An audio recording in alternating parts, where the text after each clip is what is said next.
So this sun is casting an irregular shadow. The wall is perfectly straight. It's square from the wall to the edge of the sidewalk. It's perfectly rectangular. The wall is square. Everything is square. But the shadow isn't straight across.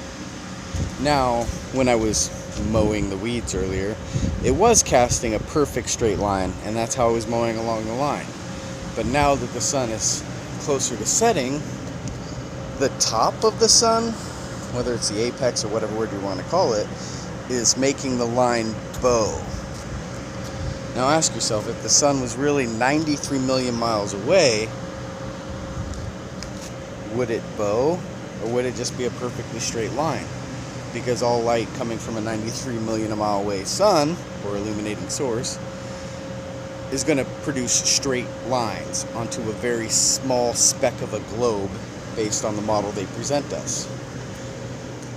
Now I was sending just a couple glide videos to a friend when this was halfway covered and how it bowed in, and I'm like, it's just weird because earlier in the day the line was here and it was perfectly straight, no bow. I was using it as a marker to mow these weeds, as I mentioned, but yet the shadow is bowing when the wall is perfectly straight. And the only explanation, which it is hard to see, is, and it's trying to pinch it to reduce it, which, yeah, good luck, right?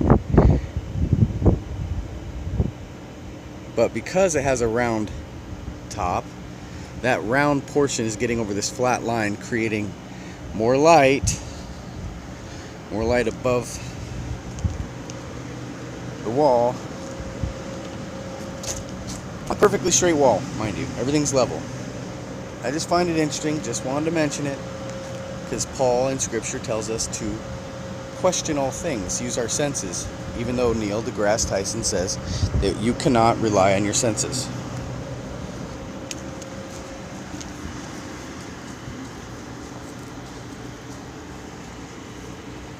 Really interesting. Perfectly straight wall, not a straight line, and it's got to be the top of the sun that's causing it. A closer sun.